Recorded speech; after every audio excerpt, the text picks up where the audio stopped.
Good morning, and welcome to day 3 of Bible in a Year, where I'll be going through the Bible in 365 days.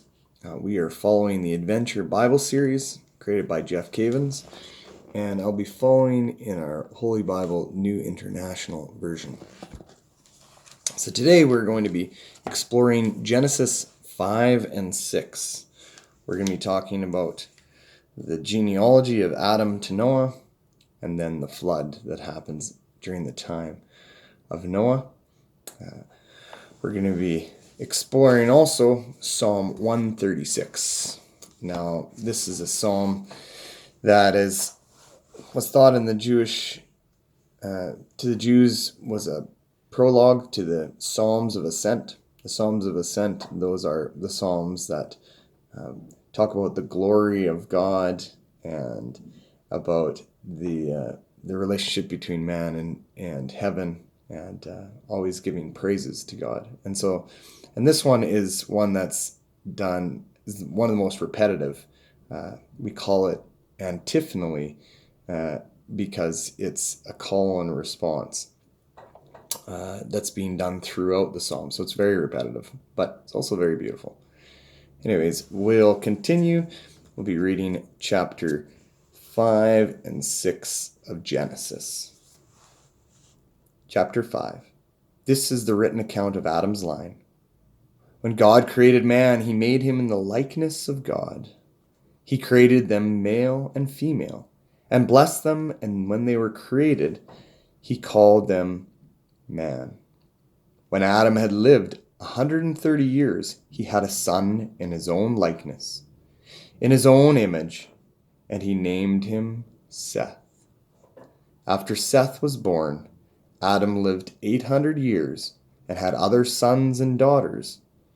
Altogether, Adam lived 930 years, and then he died. When Seth had lived 105 years, he became the father of Enosh. And after he became the father of Enosh, Seth lived 807 years and had other sons and daughters. Altogether, Seth lived 912 years, and then he died. When Enosh had lived 90 years, he became the father of Kenan. And after he became the father of Kenan, Enosh lived 815 years and had other daughters and sons. Altogether, Enosh lived 905 years, and then he died. When Kenan had lived 70 years, he became the father of Mahalalel. And after he became the father of Mahalalel, Kenan lived 840 years and had other sons and daughters. Altogether, Kenan lived 910 years, and then he died. When Mahalalel had lived 65 years, he became the father of Jared. And after he became the father of Jared, Mahalalel lived 830 years and had other sons and daughters. Altogether, Mahalalel lived 895 years, and then he died. When Jared had lived 162 years, he became the father of Enoch. And after he became the father of Enoch, Jared lived 800 years and had other sons and daughters.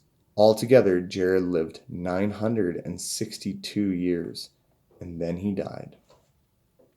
When Enoch had lived 65 years, he became the father of Methuselah. And after he became the father of Methuselah, Enoch walked with God 300 years and had other sons and daughters. Altogether, Enoch lived 365 years. Enoch walked with God. Then he was no more, because God took him away. When Methuselah had lived 187 years, he became the father of Lamech. And after he became the father of Lamech, Methuselah lived 782 years and had other sons and daughters.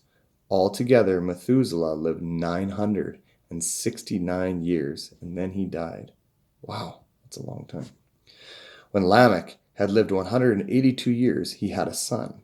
He named him Noah, and he said, He will comfort us in the labor and painful toil of our hands caused by the ground the Lord had cursed.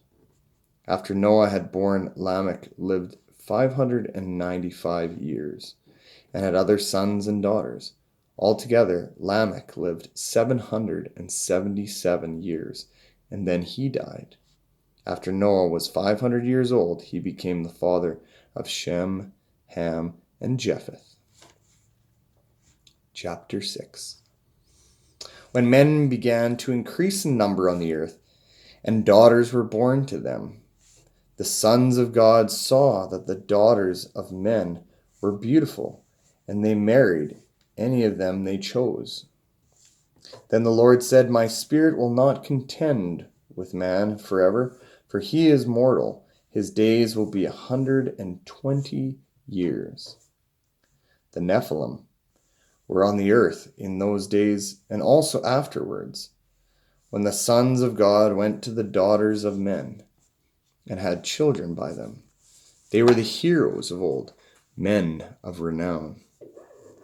The Lord saw how great man's wickedness on earth had become, and that every inclination of the thought of his heart was only evil all the time.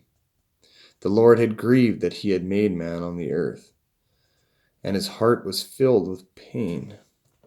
So the Lord said, I will wipe mankind, whom I have created, from the face of the earth, man and animals, and creatures that move along the ground, and birds of the air, for I am grieved that I have made them. But Noah found favor in the eyes of the Lord. This is the account of Noah. Noah was a righteous man, blameless amongst the people of his time, and he walked with God. Noah had 3 sons, Shem, Ham, and Japheth. Now the earth was corrupt in God's sight, and was full of violence. God saw how corrupt the earth had become, for all people on the earth had corrupted their ways. So God said to Noah, I am going to put an end to all people, for the earth is filled with violence because of them. I am surely going to destroy both them and the earth. So make yourself an ark of cypress wood, make rooms in it, and coat it with pitch, inside and out. This is how you are to build it. The ark is to be 450 feet long, 75 feet wide, and 45 feet high. Make a roof for it, and finish the ark to within 18 inches of the top. Put a door in the side of the ark, and make a lower, middle, and upper decks. I am going to bring floodwaters on the earth to destroy all life under the heavens. Every creature that has the breath of life in it, everything on earth will perish. But I will establish my covenant with you, and you will enter the ark, you and your sons and your wife and your sons' wives with you. You are to bring into the ark 2 of all living creatures, male and female, to keep them alive with you, 2 of every kind of bird, of every kind of animal, and every kind of creature that moves along the ground will come to you to be kept alive. You are to take every kind of food that is to be eaten and stored away as food for you and for them. Noah did everything just as God commanded him. Our psalm today is Psalm 136. Give thanks to the Lord, for he is good. His love endures forever. Give thanks to the God of gods. His love endures forever. Give thanks to the Lord of lords. His love endures forever. To him who alone does great wonders, his love endures forever. Who by his understanding made the heavens, his love endures forever. Who spread out the earth upon the waters, his love endures forever. Who made the great lights, his love endures forever. The sun to govern the day, his love endures forever. The moon and the stars to govern the night, his love endures forever.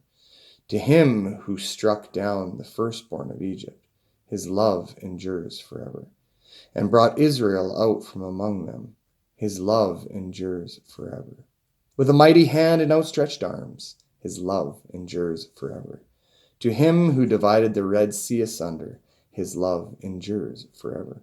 And brought Israel through the midst of it. His love endures forever. But swept Pharaoh and his army into the Red Sea. His love endures forever.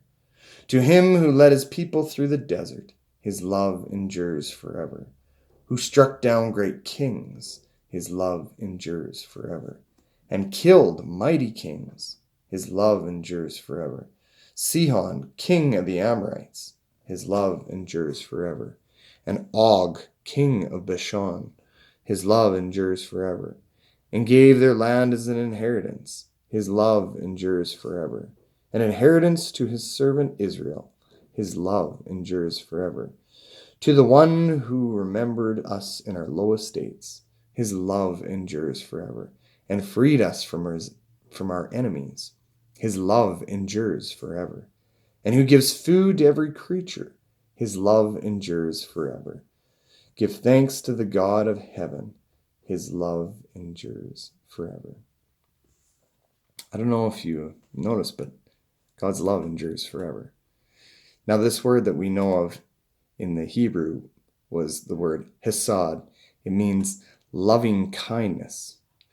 But it's even more than this, because the word loving kindness doesn't summarize how God loves us. He loves us, as it talks about here, about the covenant that he has with his people Israel. This is a bit like we talk about agape love, about covenantal love. But this is a loving kindness between God and his people that first he shows that displays in creation in the first part of the psalm, and later all the mighty acts he does before God. It's a love that is shows kindness even when we don't deserve that kindness of God. And then we go back to Genesis and we look at chapters 5 and 6. And this is a really interesting part of the Bible because, well, for one, many people think it's kind of boring, these genealogies of people. But there's a lot of interesting points here we can see. A lot of major characters. I mean, Adam, we see is the beginning. Seth, his son, is the line by which the rest of Israel will follow along. We read in the genealogy of Jesus in Matthew and in Luke. We see both have Seth in the line. And there's other players. I mean, we see Methuselah, the oldest human being to ever live, living 969 years old, which is very impressive. Also, some lesser known that lived very long. Jared lives 962. Enoch, we see, is one of these characters. It's very interesting. It says Enoch walked with God, and then he was no more because God took him away. Does that mean that he didn't die? Was he another Elijah that was taken up? I don't know. Quite interesting. And then we see the beginning of Noah and his family, Shem, Ham, and Japheth. And then we see this relationship that God has with the people and how it says that God saw that the daughters of men were beautiful and they married any of them that they choose. Then the Lord said, my spirit will not be content with man forever, for he is mortal. His days will be 120 years. Why God chooses that number? We're not sure. I mean, 12 was an important number in the Bible. We see the 12 tribes, the 12 apostles and disciples. Maybe this is why. Also, we hear about the Nephilim. This is one that's often talked about by many people. Some people think that it was angels had intercourse with humanity and made these heroes of old, these giants. I would notion away from that because we read in later parts of the Bible that the angels don't have any sexual organs. So I kind of try to stay away from that. What I think it's talking about is the line of Seth was the sons of God, and the line of Cain would be the daughters of Eve, and how this interbreeding between those who did what was righteous in the eyes of God and those who did what was disobedient in the eyes of God, came together, and they made these creatures that we'll see throughout the rest of the Bible continue to plague the people of God. And so we hear about this sort of jaded history, and sin entering in with all of its problems. Anyways, we hear about this dedication of Noah to God, and it says, "But Noah found favor in the eyes of the Lord," and this is the account of Noah. And then it ends with, Noah did everything just as God commanded him. And so we see this favorable relationship between God and Noah, and his commitment and love for God by following his commands and doing what is right. And so I hope that you, like Noah, follow in the commands of God, and that you might have a right relationship with God. God bless.